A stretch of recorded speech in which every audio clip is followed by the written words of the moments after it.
Hello dear students, welcome to Yashasvi classes. आज BSc fourth semester का lecture number 3 में है हम लोग। लास्ट लेक्चर में डी ब्लॉक एलिमेंट्स की प्रॉपर्टीज़ बता रहे थे, इलेक्ट्रॉनिक कॉन्फ़िगरेशन हो गया था, atomic radii and ionic radii बताया था। आज हम लोग बात करेंगे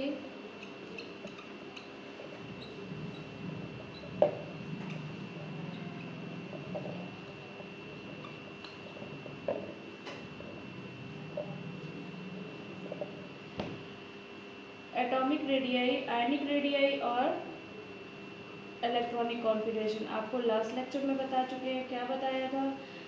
किसी भी डी ब्लॉक एलिमेंट की आयनिक या atomic radii top to bottom, left to right क्या होती है? डिक्रीज होती है। ठीक है, लेफ्ट टू राइट डिक्रीज होती हैं। क्यों? एटॉमिक नंबर बढ़ेगा और एटॉमिक रेडियाई कम हो जाएगी। और क्यों ऐसा होगा? शेडिंग इफेक्ट के कारण होता है। वैसे तो एटॉमिक नंबर बढ़ने के साथ साथ परमाणु त्रिज्या यानी कि एटॉमिक रेडियाई बढ़ती हैं, लेकिन डी ब्लॉक तत्वों की कम होती हैं। क्यों कम होती है? उसमें शेडिंग इफेक्ट होता है। शेडिंग इफेक्ट बढ़ेगा तो एटॉमिक रेडियाई कम होगी। आज हम लोग बात करेंगे नेक्स्ट प्रॉपर्टी, डेंसिटी। डेंसिटी सबसे पहले जान लेते हैं हम लोग डेंसिटी होती क्या है। डेंसिटी एक डेफिनेट मास के लिए डेंसिटी वॉल्यूम पर डिपेंड करती है। डेफिनेट मास के लिए डेंसिटी वॉल्यूम के पर डिपेंड करती है, यानी कि D is equal to m upon V, mass upon volume. Density किस पर डिपेंड है? मास और वॉल्यूम पे। ठीक है, अब समझ लेते हैं यहाँ पर क्या सीन है। वॉल्यूम ज़्यादा होने पर, वॉल्यूम ज़्यादा होगा डेंसिटी कम हो जाएगी, वॉल्यूम कम होगा डेंसिटी बढ़ जाएगी। वॉल्यूम ज़्यादा है तो डेंसिटी क्या होगी? कम होगी। और अगर वॉल्यूम कम है तो डेंसिटी ज़्यादा हो जाती है। लेकिन डी ब्लॉक एलिमेंट्स में क्या होगा? डी ब्लॉक एलिमेंट्स में पीरियड में जैसे जैसे एटॉमिक नंबर बढ़ता जाता है उस हिसाब से डेंसिटी भी बढ़ती जाती है। क्यों? क्योंकि वॉल्यूम जो है हमारा वो कम हो जाएगा, एटॉमिक नंबर बढ़ेगा, डेंसिटी बढ़ेगी। अब हमने जैसा कि पहले बताया है कि वॉल्यूम कम होगा, वॉल्यूम कम हो रहा है तभी तो डेंसिटी बढ़ रही है। डेंसिटी तभी बढ़ेगी जब वॉल्यूम कम होगा। अगर वॉल्यूम घट रहा होता, सॉरी वॉल्यूम बढ़ रहा होता तो डेंसिटी कम हो जाती। यहाँ पर डी ब्लॉक एलिमेंट्स में वॉल्यूम क्या हो रहा है? कम हो रहा है, डेंसिटी बढ़ रही है। डेंसिटी का most highest value, maximum value निकालने के लिए यह कम होता है। इसके कारण क्या होता है? एटॉमिक वॉल्यूम में कमी होना है, यानी कि जो atomic volume top to bottom हम चलेंगे, इन एटॉमिक नंबर बढ़ेगा, डेंसिटी भी बढ़ेगी, लेकिन एटॉमिक वॉल्यूम क्या हो रहा है? वो कम हो रहा है। अब समझिएगा, S block and P block element के कंपेयर में, S block and P block element के कंपेयर में डी ब्लॉक की डेंसिटी ज़्यादा होती है। डेंसिटी ज़्यादा है क्यों? क्योंकि इनका एटॉमिक वॉल्यूम क्या हो रहा है? कम हो रहा है। और एस ब्लॉक पी ब्लॉक में क्या होता है सीन कि वहाँ पर जो है कंपेयर देन डी ब्लॉक, अगर डी ब्लॉक की तुलना करेंगे तो वहाँ पर एटॉमिक वॉल्यूम ज़्यादा होगा। एटॉमिक वॉल्यूम ज़्यादा होने की वजह से क्या हो जाता है? डेंसिटी कम हो जाती है। ठीक है, अब नेक्स्ट प्रॉपर्टी पे ध्यान देते हैं। ये हमारी थर्ड थी, नेक्स्ट है fourth, melting point and boiling point. Melting point and boiling point क्या है? डी ब्लॉक के एलिमेंट मेटेलिक करैक्टर शो करते हैं। हमने फर्स्ट लेक्चर में बताया था कि मेटेलिक करैक्टर मीन टू से, मेटेलिक करैक्टर इनमें एक धात्विक ग्रुप प्रेजेंट रहता है। ठीक है, ये सभी धातुएं हैं, डी ब्लॉक एलिमेंट जितने भी हैं वो सब मेटल्स में हैं। ठीक, अब मेटल्स होने के कारण ये क्या करेंगे? इनके एलिमेंट के एटम्स के बीच जो है ये जो एलिमेंट्स है, मान लीजिए स्कैंडियम है, टाइटेनियम है, कोई भी एलिमेंट है, इनके एटम्स के बीच जो है स्ट्रॉन्ग बॉन्ड पाया जाता है। एक स्ट्रॉन्ग बॉन्ड होगा जिससे इनके एमपी और बीपी हाई होते हैं, यानी कि मेल्टिंग पॉइंट और बॉइलिंग पॉइंट हाई होते हैं। रीजन क्या है इसका? रीजन क्या है समझिएगा। डी ब्लॉक के मेल्टिंग पॉइंट और बॉइलिंग पॉइंट हाई होते हैं, इसका पहला रीजन है कि डी ब्लॉक एलिमेंट्स के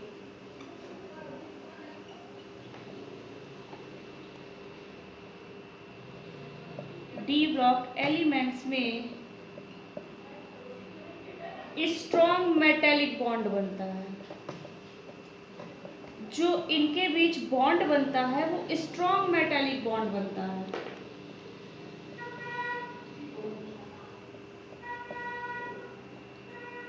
और ये क्यों बनता है? हमने आपको बताया था कि ये डी ब्लॉक एलिमेंट है, इनके लास्ट इलेक्ट्रॉन किस में जाता है? वो डी में जाता है। और लास्ट इलेक्ट्रॉन के पहले वाला जो इलेक्ट्रॉन है, मान लीजिए हम लेते हैं वैनेडियम का। वैनेडियम का 23 है, यहाँ आर्गन हो गया,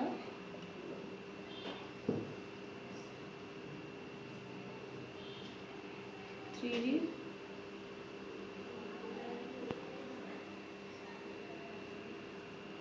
4s2 3d3,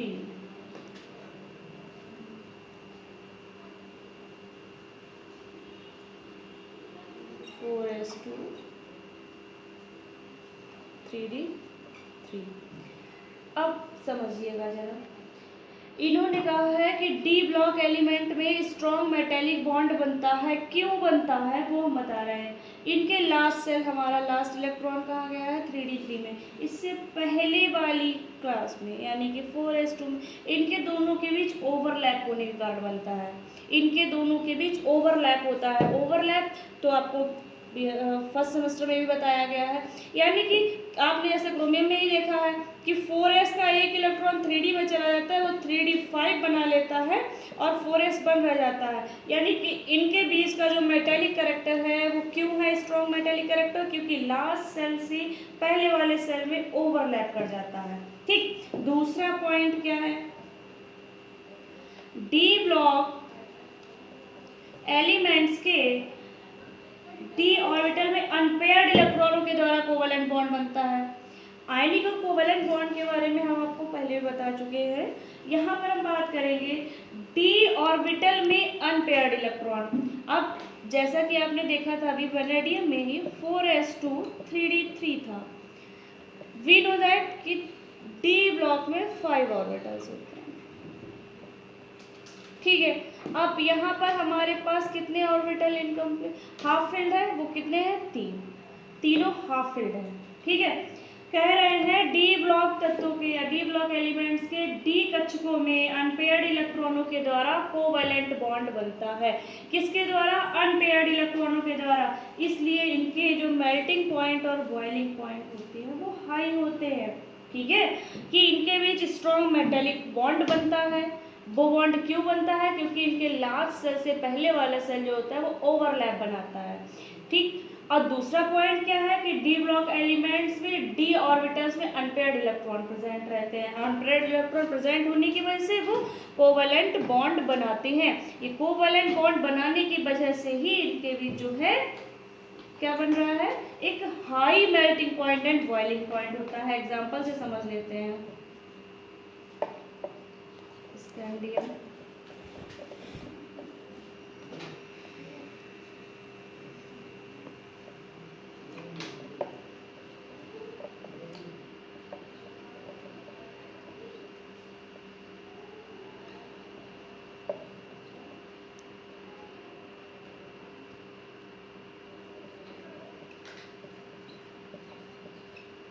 हमें पहले से पता है कि हमारे पास स्कैंडियम का एमपी 1539 है, टाइटेनियम का 1668 है, वैनेडियम का 1900 है, 1875, मैग्नीज का 12451, आयरन का 536, कोबाल्ट का 1495, 1453, 1083 419.5। सबसे कम मेल्टिंग पॉइंट किसका है? जिंक का। ठीक है, यानी कि इसके बीच जो है, इसमें लास्ट सेल में इलेक्ट्रॉन ओवरलैप नहीं करता है। पहले भी हम जिंक के बारे में डिस्कस कर चुके हैं कि जिंक एक ट्रांजिशन एलिमेंट होते, डी ब्लॉक एलिमेंट होते हुए भी ट्रांजिशन एलिमेंट नहीं होता है। ठीक है, अब यहाँ पर आप देख पा रहे हैं कि scandium, titanium, vanadium, chromium, manganese, iron, cobalt, nickel, copper, zinc, सभी के हमने यहाँ पर मेल्टिंग पॉइंट्स लिख रखे हैं। ठीक है, हमारा सबसे कम किसका है? जिंक का है, यानी कि इसके बीच, इनके इलेक्ट्रॉन्स के बीच ओवरलैपिंग कम होती है। ठीक है, सभी के हाई हो सकते हैं। यहाँ पर आप देखिए, मैग्नीज जो है हाई मेटालिक करेक्टर शो करता है, स्ट्रॉन्ग मेटालिक बॉन्ड बनाता है। ठीक है, इसमें एनपेयर्ड इलेक्ट्रॉन होने की वजह से कोवेलेंट बॉन्ड भी बनता है डी ऑर्बिटल्स के। तो यहाँ पर इसका सबसे ज़्यादा है 12,451, सबसे कम हमारा जिंक का है। जिंक का हमारा कितना है? 419.5। वही सेम गलनांक का होगा। ठीक, गलनांक भी जो है सबका अलग अलग होगा।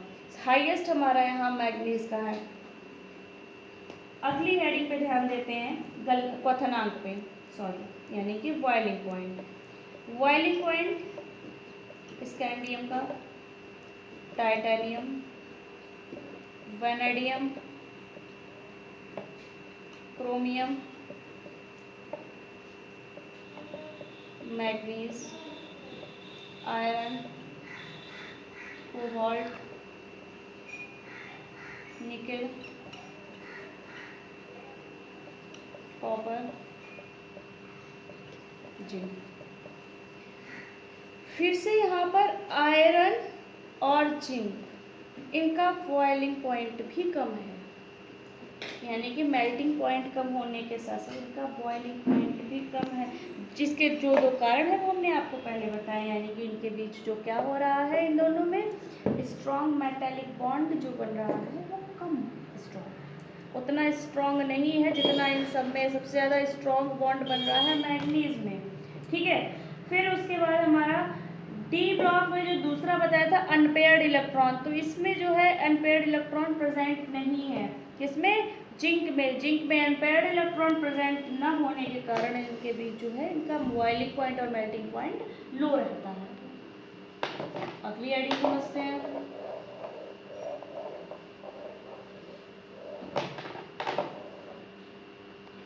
अब बात हम लोग करते हैं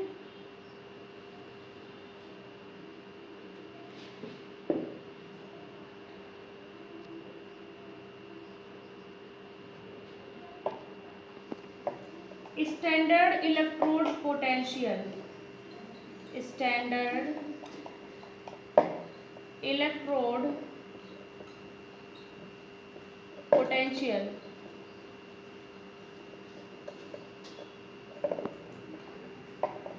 समझ लेते हैं क्या होता है स्टैंडर्ड। किसी भी इलेक्ट्रोड का स्टैंडर्ड पोटेंशियल हाइड्रोजन के स्टैंडर्ड इलेक्ट्रोड पोटेंशियल के सापेक्ष ज्ञात करते हैं। यानी कि किसी भी कोई भी इलेक्ट्रोड है, मान लीजिए आपका एलिमेंट बी ही, उसका ही निकालना है, तो इसे किसके सापेक्ष निकालेंगे? हाइड्रोजन के सापेक्ष निकालेंगे, जिसमें हाइड्रोजन का मानक इलेक्ट्रोड विभव, यानी कि जिसमें हाइड्रोजन का स्टैंडर्ड इलेक्ट्रोड पोटेंशियल 0 होता है। हाइड्रोजन कितना होगा? 0 होगा।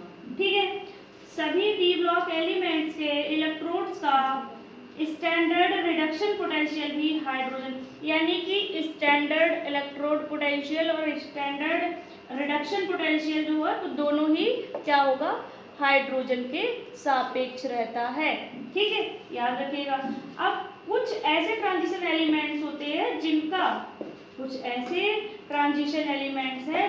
स्टैंडर्ड इलेक्ट्रोड पोटेंशियल हाइड्रोजन से ज़्यादा होता है, यानी कि सापेक्ष, यानी कि अगर हाइड्रोजन के बराबर होगा हाइड्रोजन से कम होगा। कुछ ऐसे होते हैं जिनका हाइड्रोजन से ज़्यादा होता है, यानी कि वे ट्रांजिशन एलिमेंट ऐसे ट्रांजिशन एलिमेंट जो एसिड में से हाइड्रोजन को विस्थापित नहीं कर पाते हैं। ठीक है, यानी कि डिस्प्लेस नहीं कर पाते हैं, जबकि जिन ट्रांजिशन एलिमेंट्स का स्टैंडर्ड इलेक्ट्रोड पोटेंशियल या स्टैंडर्ड रिडक्शन पोटेंशियल हाइड्रोजन के पोटेंशियल से कम होता है, वह हाइड्रोजन को अम्लों में से डिस्प्लेस कर देते हैं, विस्थापित कर देते हैं। ठीक है, यानी कि समझो जरा क्या कहना चाह रहा है, ये कहना चाह रहे हैं कि ऐसे बहुत से ऐसे इलेक्ट्रोड पोटेंशियल है, standard electrode potential, standard reduction potential, जो हाइड्रोजन से ज़्यादा भी होंगे।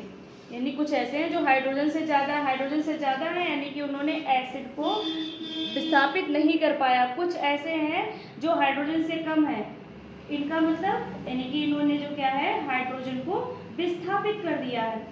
एग्जाम्पल में देख लेते हैं, हमारा वैलेडियम है, क्रोमियम है, मैग्नीज है, आयरन है, कोबाल्ट है, निकेल है, कॉपर है।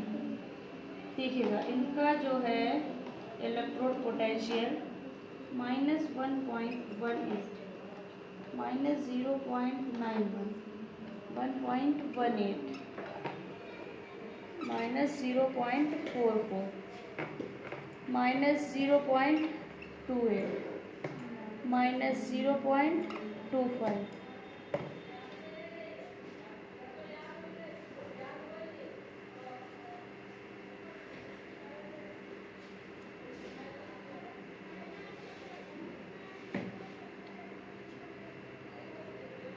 थोड़ा सा गलत हुआ है।